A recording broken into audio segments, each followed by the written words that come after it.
ये sentences present perfect के हैं क्योंकि ये सारे चुका है, चुकी हैं, चुके हैं और चुका हूँ या फिर या है, ये हैं, ई हैं से समाप्त हो रहे हैं। तो हमें यही बताया गया है, इतना ही हम जानते हैं कि इनसे अगर सेंटेंसेस समाप्त होते हैं वो प्रेजेंट परफेक्ट टेंस के होते हैं। लेकिन यह पूरा सच नहीं है, केवल लगभग 50% सच है। राइट। अब इन सेंटेंसेस को देखिए कि वे दोनों 3 महीने से रिलेशनशिप में हैं, या फिर मैं कभी चांद पर नहीं गया, या फिर वह बहुत सफल रहा है अपने जीवन में, ये भी प्रेजेंट परफेक्ट के हैं। राइट। तो पूरा सच ये है, ये जितने सेंटेंसेस अब आपको दिखाई दे रहे हैं ये सारे के सारे प्रेजेंट परफेक्ट के हैं, चाहे वह चुका चुकी चुके हैं से समाप्त हो या फिर न हो। बहुत बार ऐसा होता है कि उनसे समाप्त ये नहीं होते, फिर भी होते हैं। तो एक अलग चश्मे से हम प्रेजेंट परफेक्ट टेंसेस को देखेंगे कि किन कंडीशंस में हम प्रेजेंट परफेक्ट टेंस का यूज़ करते हैं। सो let us begin the video. तो जो जो कंडीशंस होते हैं ये 5 कंडीशंस हैं जब हम प्रेजेंट परफेक्ट टेंस का यूज़ करते हैं अपनी बात को कहने के लिए।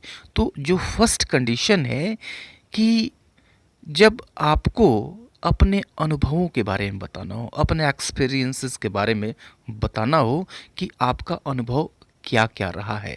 राइट। आपका अनुभव अब तक का क्या रह चुका है, तो आप यूज़ करते हैं प्रेजेंट परफेक्ट टेंस।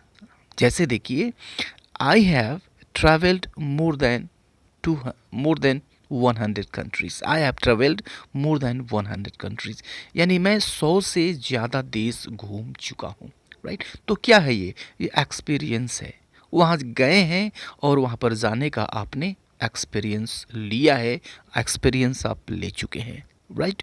या फिर हम ये कहें, you have met the president many times. You have met the president many times, यानी तुम कई बार प्रेसिडेंट से मिल चुके हो। तुम्हारा जो अनुभव है उनसे मिलने का यह रह चुका है, यह कई बार का आपका अनुभव है। राइट। या फिर आप कहते हैं, she has never been to USA. She has never been to USA, यानी वह यूएसए गई ही नहीं है, उसका अनुभव यूएसए जाने का नहीं रहा है। तो जब भी आप अपने एक्सपीरियंसेस को डिस्क्राइब करते हैं कि आपका अनुभव क्या क्या रह चुका है, तो आप प्रेजेंट परफेक्ट टेंसेस का यूज़ करते हैं। राइट। या फिर आपको ये बताना हो कि समय के साथ साथ क्या चीज़ बदल गई है, अब बदल कर वह क्या हो चुकी है। अगर इस तरह के बदलाव को बताना है कि पीछे कुछ और थी, अब बदल कर क्या हो चुकी है, अगर ये बताना हो तो आप प्रेजेंट परफेक्ट टेंस का यूज़ करते हैं। जैसे आपको बताना हो कि vegetable prices have increased a lot, यानी जो सब्जियों के दाम है वो काफ़ी बढ़ चुके हैं, पहले कम थे अब बढ़ चुके हैं, चेंज हो गया। राइट। अब बढ़े हुए दाम पे बिक रहे हैं। ओके। या फिर you have grown up now. You have grown up now, यानी तुम अब बड़े हो गए हो, तुम अब बड़े हो चुके हो। मीन्स पहले छोटे थे अब बड़े हो चुके हो, चेंज आ चुका है। राइट। या फिर आप ये कहते हैं, she has become very popular. She has become very popular, यानी वह काफ़ी पॉपुलर हो चुकी है, काफ़ी लोकप्रिय हो चुकी है, पहले नहीं थी अब हो गई है, चेंज आ गया है परिस्थिति में। राइट। या फिर आपको ये बताना हो कि आपकी उपलब्धियां क्या क्या रही हैं, या फिर किसी की उपलब्धियां क्या क्या रही हैं। तो जैसे हम कहते हैं, the doctors have discovered Covid vaccine. The doctors have discovered Covid vaccine, यानी डॉक्टर्स ने कोविड वैक्सीन ढूंढ लिया है, कोविड वैक्सीन की खोज कर ली है या खोज कर चुके हैं। राइट। या फिर आप अपनी अचीवमेंट बताते हैं, I have von state level badminton championship. I have von state level badminton championship, यानी मैं राज्य स्तरीय बैडमिंटन चैम्पियनशिप जीत चुका हूँ। राइट। ये आपका अचीवमेंट है, क्या क्या आप कर चुके हैं, क्या क्या आप अचीव कर चुके हैं।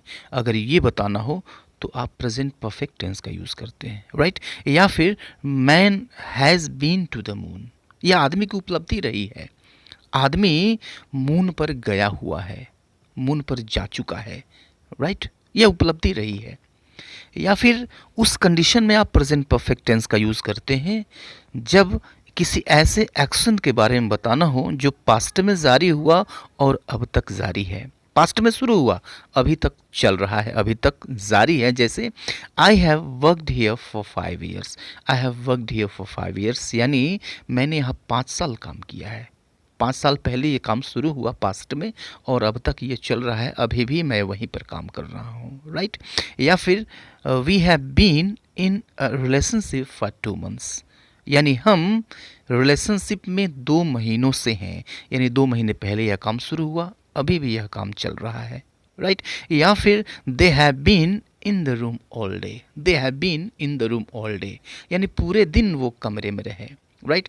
तो दिन के शुरुआत में काम शुरू हुआ, वो कमरे में गए और पूरे दिन वो वहीं रहे, अभी भी वहीं हैं, राइट? अब देखिए नेक्स्ट जो सिचुएशन है, नेक्स्ट जो कंडीशन है वो है कि जब the work which has recently finished, यानी ऐसे काम के बारे में बताने के लिए जो रिसेंटली फिनिश हुआ है, जो तुरंत ख़त्म हुआ है, अभी अभी हाल में ही समाप्त हुआ है, ऐसे एक्शन के बारे में अगर बताना हो प्रेजेंट परफेक्ट का यूज़ करते हैं। जैसे देखिए he has gone to village, he has gone to his village, यानी वो तो अपने गांव चला गया है। आप अपने दोस्त से मिलने के लिए जाते हैं उसके घर और पता चलता है कि बस थोड़ी देर पहले वो अपने गांव के लिए निकल चुका है। Means the work is finished, right? Recently finished, अभी अभी यह काम ख़त्म हुआ है। I have taken my dinner, I have taken my dinner, यार चलो डिनर कर लेते हैं। नहीं नहीं नहीं, I have taken my dinner, मैं तो डिनर कर चुका हूँ, राइट? मीन्स अभी किया है, तुरंत किया है, यानी अब वो डिनर नहीं करेगा, राइट? या फिर someone has stolen my pen, someone has stolen my pen, यानी मेरे पास अब जो पेन नहीं है क्योंकि जो मेरा पेन है वह चुरा लिया गया है, राइट? वह चोरी हो गई है। My pen, someone has stolen my pen, किसी ने मेरा पेन चुरा लिया है, राइट? तो काम जस्ट फिनिश्ड, काम जो है वह तुरंत ख़त्म हुआ हो तो प्रेजेंट परफेक्ट का यूज़ करते हैं, राइट? अब आइए हम देख लेते हैं कि इसको हम किस स्ट्रक्चर से ट्रांसलेट करते हैं या फिर बोलते हैं। स्ट्रक्चर होता है, 2 स्ट्रक्चर आपको मिलेंगे, सब्जेक्ट प्लस हैव और हैज़ प्लस V3 यानी वर्ब की third form plus object plus other words, right? यह स्ट्रक्चर तब आप यूज़ करेंगे जब सेंटेंस में एक्शन वर्ब यानी किसी काम का होना बताया जाए, राइट? तब आप इसका यूज़ करेंगे। हैव का यूज़ कब करते हैं? आई, यू और प्लूरल सब्जेक्ट के साथ। हैज़ का यूज़ कब करेंगे? सिंगुलर सब्जेक्ट के साथ, राइट? और जो दूसरा स्ट्रक्चर है वो है सब्जेक्ट प्लस हैज़ और हैव प्लस बीन।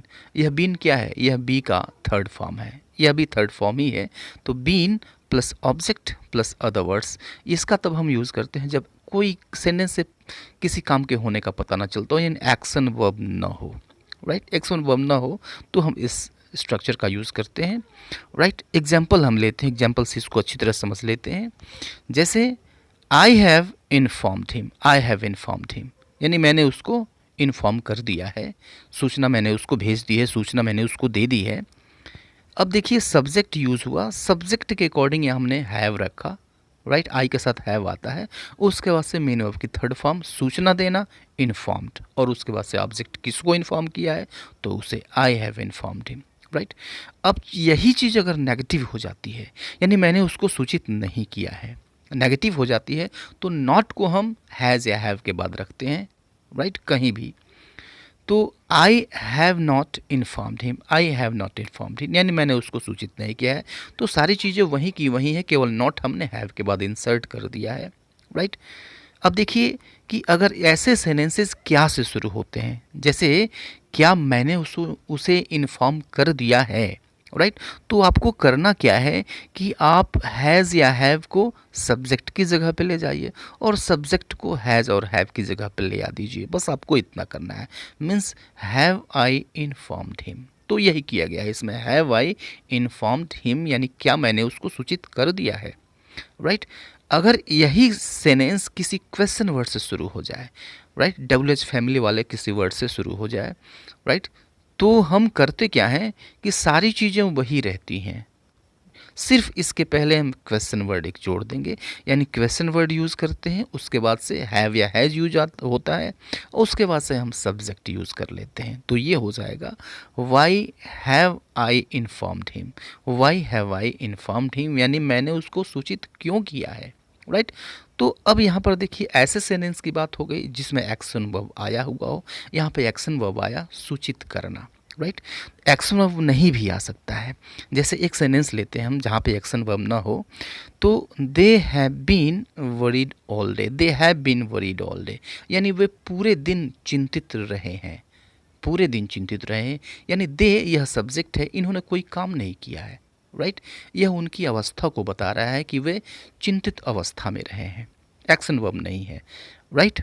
तो एक्शन वर्ब नहीं है तो हम मेन वर्ब की जगह पे बीन लगाते हैं, या बीन का, या जो बीन है यह बी का थर्ड फॉर्म है सिंपली, राइट।